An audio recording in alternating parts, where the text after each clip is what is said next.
नमस्कार दोस्तों। मेरा नाम है विजय कुमार। आप देख रहे हैं कॉमिक्स पिटारा चैनल को। तो चलिए दोस्तों, हम लोग कॉमिक्स पढ़ रहे थे पिशाच एंथोनी। इसका पहला और दूसरा पार्ट मैंने अपने चैनल पे अपलोड कर दिया है। पहले और दूसरे पार्ट में मैंने इस कॉमिक्स को 40 पेज तक कवर कर दिया था। अब इस पार्ट में इसके आगे कहानी को शुरू करते हैं। शहर में मुर्दा तो एक ही है जो कहीं भी आ जा सकता है। नहीं, वो मुर्दा ऐसा काम नहीं करता और उसकी दुर्गंध तो सिर्फ बुरे लोगों को आती है। उस रात एंथोनी हैरान हुआ। कमाल है, अजूबा ने आज रात कोई हरकत नहीं की। मुझे तो आज उससे किसी बड़ी वारदात की उम्मीद थी। क्या वो अपना गुस्सा मेरे स्टेचू पर ही उतार कर चला गया? काऊ काऊ। हाँ हाँ, भोर होने वाली है। चिड़िया चहचहा रही है। कब्रिस्तान के बाहर लगा लोगों का जमघट। ये वही बच्ची है जो रात गायब हुई थी। मैंने इसका फोटो देखा था। इसका शरीर बिल्कुल सफेद पड़ गया है, जैसे खून चूस लिया गया हो। उसकी गर्दन पर ये निशान कैसे हैं? ये निशान तो दांतों के हैं। कोई पिशाच इसका खून पी गया। पिशाच? What nonsense! पिशाच की अफवाह जबरदस्त ढंग से फैली। प्रिंस से एंथोनी को पिशाच की सूचना मिल चुकी थी। पिशाच? बकवास! पिशाच एक साथ सारा खून कभी नहीं पीते। वो 24 घंटे में एक बूंद खून भी बामुश्किल से पी पाते हैं। इसलिए उनकी भूख प्यास कभी नहीं मिटती। अगर पी पाते होते तो रोजाना शहर में लाशों के ढेर लगे मिलते। और वैसे भी पिशाच इंसानों पर वार नहीं करते, वो पशुओं का ही रक्त पीते हैं। अगर कोई ढीठ पिशाच है तो वो भी सारा खून नहीं पी सकता। महापिशाच ड्रैकुला भी अपने शिकार की कुछ बूंदे रक्त ही पी पाता था। ये कोई और माजरा है। माजरा जो भी हो, लाशों के ढेर तो लगने वाले थे। ट्यूशन से लौटने में देर हो गई। सामने खड़ी काजल सी उस परछाई ने लड़के की सांसों को जैसे जाम कर दिया था। कौन हो तुम? जवाब में उसका पंजा लहराया। नहीं। कौन हो तुम? अंधकार में विलीन होते सायों को देखकर कहना मुश्किल था कि वो कौन है। बच्चों के गायब होने के निशान पीछे छूट गए थे। बच्चे की लाश फिर एक कब्रिस्तान के बाहर मिली। लोगों में दहशत और गुस्सा फैला। इसकी गर्दन पर भी वैसे ही दांतों के दो निशान है। ये लाश भी कब्रिस्तान में मिली है। कोई माने या ना माने, ये काम पिशाच का ही है। इतिहास को घटनास्थल पर मिली साइकिल और किताबें। हत्यारा यहां से उस बच्चे को घसीट कर ले गया है। मगर क्यों? क्या लोगों का कहना सही है? और ये कब्रिस्तान, ये कब्र, बच्चे की लाश, क्या एंथोनी पिशाच की हरकतों से अनभीग होगा? अनभीग नहीं था। वो उस समय बच्चे की लाश को यहां फेंक गया जब या तो मैं कब्र में रहा होऊंगा या फिर रात्रि गश्त पर। पहले मेरी आत्मा मेरी कब्र के ऊपर ही ब्रिज पर रहा करती थी। इस तरह की गड़बड़ देखने के बाद अगर समय दिन का नहीं होता था तो मैं उस गड़बड़ के कसूरवार को तुरंत पकड़कर सजा दे देता था। मगर अब मेरी आत्मा सुदूर किंग के शरीर में वास करती है।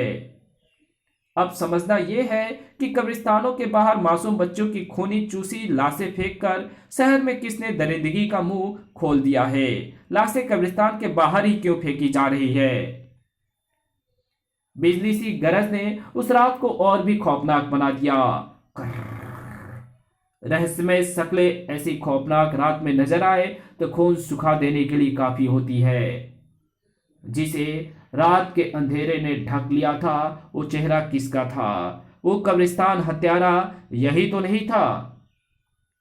मासूम बच्चे के चेहरे पर दिखाई पड़ती वो दहशत तो यही बात साबित करती थी। उसकी चीख तो यही साबित करती थी। चीख के बाद मचने वाला हंगामा तो यही साबित करता था। माँ! लोगों का घेराव तो यही साबित करता था। मगर एंथोनी की उस बच्चे के साथ वहां मौजूदगी किसी बहुत बड़े रहस्य को जन्म दे रही थी। अरे, ये कौन है? ये तो मुर्दे जैसा प्रतीत होता है। इसके साथ कौवा देखो। एंथोनी? तो ये कौन हुआ?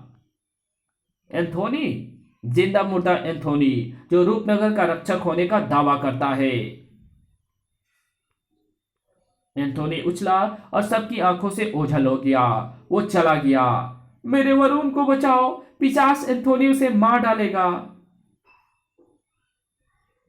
अब समझ में आ गया कि लाशें कब्रिस्तान के बाहर क्यों मिलती है। बच्चे को मुर्दा जो ले जाता है। एंथोनी पिशाच हो गया, उसे खून चाहिए।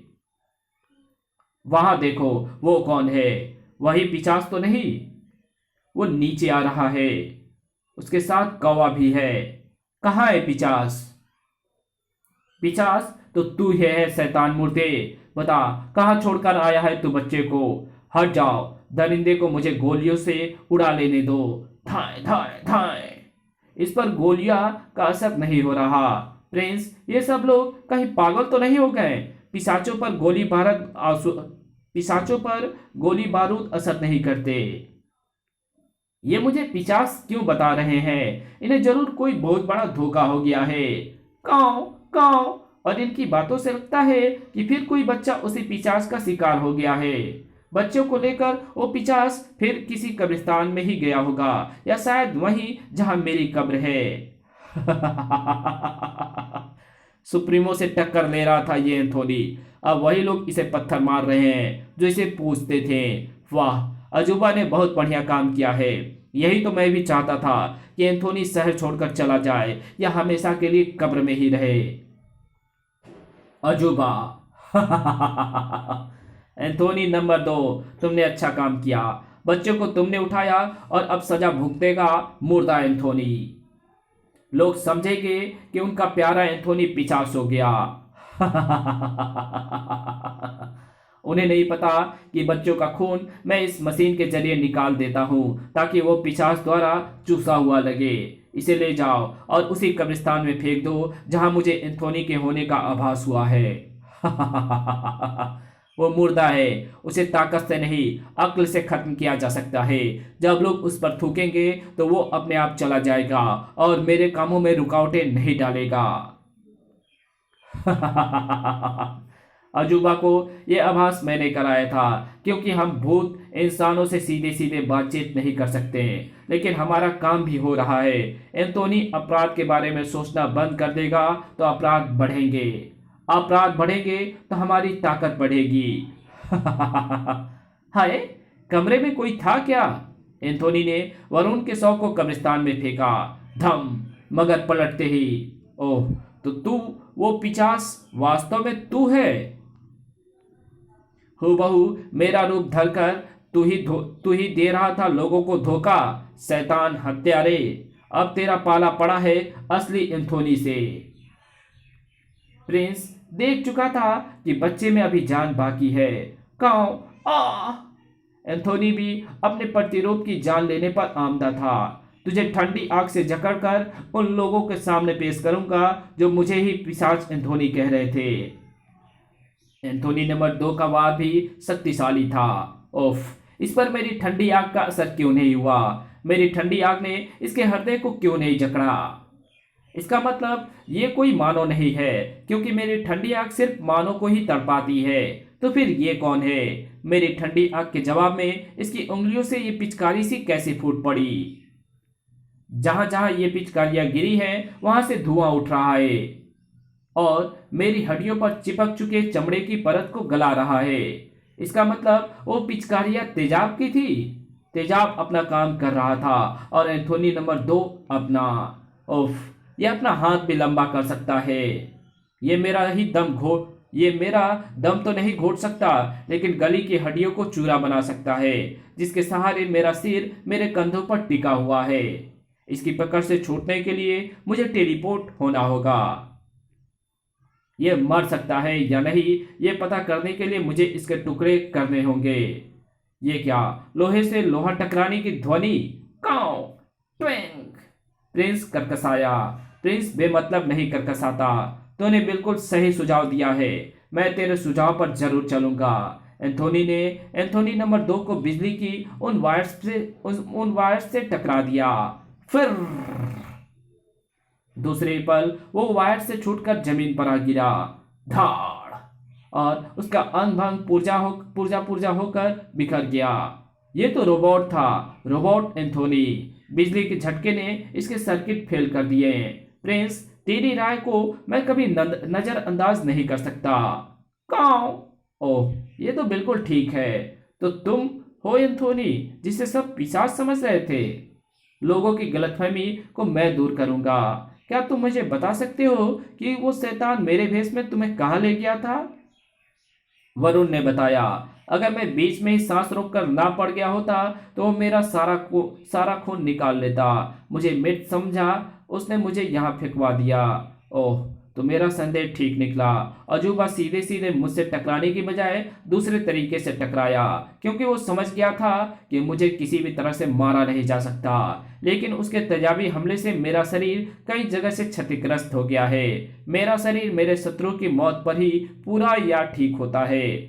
रोबोट एंथोनी का निर्माता अजूबा है। अब उसकी मौत के साथ ही मेरा शरीर ठीक होगा।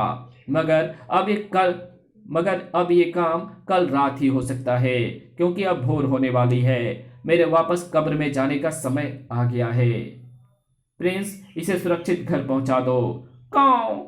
वरुण के जाते ही एंथोनी तो कब्र में समा गया, मगर एंथोनी की आत्मा, जिससे अब किंग को जीवन मिल रहा था, उसके रास्ते की रुकावट बन गया सुप्रीमो। एंथोनी, तेरी आत्मा अब मेरे जाल में फंस गई है, क्योंकि मैं नहीं चाहता कि अब तू वापस अपने मुर्दे में प्रवेश करे। अब मैं तुझे अंधे कुएं में कैद करूंगा। सुप्रीमो एंथोनी की आत्मा को पकड़कर ले चला और उसे अंधे कुएं का मेहमान बना दिया। इस कैद से ना छूटा तो किंग जीवित नहीं हो पाएगा। उफ। कौन? प्रिंस, कुछ कर। मुझे इस कैद से निकालने की ताकत सिर्फ एक ही शख्स में है, और वो है सजा और वेनु। प्रिंस, सजा और वेनु के बारे में जानने के लिए पढ़े डीजे। प्रिंस को देखते ही वेनु के मस्तिष्क में खतरे की घंटी बज गई थी। जरूर एंथोनी किसी संकट में है। ठहर प्रिंस, मैं अभी सजा को तेरे साथ भेजती हूँ। वेनु अपनी आत्मा को कहीं भी भेज सकती है। चल प्रिंस, मुझे वहां ले चल। सजा ने एंथोनी को अंधे कुएं से बाहर निकाला। तो मेरा संदेह ठीक निकला, और मेरा भी, कि कोई एंथोनी की आत्मा को कैद मुक्त अवश्य करने की चेष्टा करेगा। तुम्हारी जैसी कई हटी आत्माओं को मैं ठीक कर चुकी हूँ। मेरी तांत्रिक शक्तियों से तुम नहीं जीत पाओगे शैतानों। उफ उफ, ये कैसी कैद है? ये वो कैद है जिसमें इंसान भूतों को बंदी बनाकर रखते हैं, ताकि उनके प्रकोप से बचा जा सके। सजा ने एंथोनी की आत्मा को मुक्त किया। सजा, ये काम सिर्फ तुम ही कर सकती थी। अब इन शैतान को इस कुएं में लटका दो। सुप्रीमो और उसकी भूत मंडली अब ना जाने कब तक अंधेरे कुएं में रहेंगे। नहीं, हमें क्षमा कर दो। सजा, हमें मुक्त कर दो। तुम्हें मुक्त किया तो अत्याचार बढ़ेगा, अपराध बढ़ेगा, पाप बढ़ेगा। फिर जब एंथोनी अजूबा के सामने पहुंचा, तुम्हें छोड़ा तो तुम्हारा सनकी दिमाग तरह तरह के लोगों को परेशान करेगा। आह, खच खच। तुम लोगों के लिए तो मेरी नरक की ठंडी आग ही काफी है, क्योंकि तुम लोग मशीन या भूत नहीं हो जिस पर मेरी ठंडी आग का असर नहीं होता। एंथोनी, मुझे क्षमा कर दे। मुझे जब तेरी ताकत का पता अपने आदमियों का हश्र देखकर लगा, तो मैं सुनते ही समझ गया था कि तुझसे पार पाना आसान नहीं। इसलिए रोबोट एंथोनी बनाकर तुझे लोगों की निगाहों में गिराना चाहा। लेकिन अगर तू मुझे क्षमा कर दे तो मैं जिम खोलकर लोगों को बॉडी बिल्डिंग सिखाने का धंधा शुरू कर दूंगा।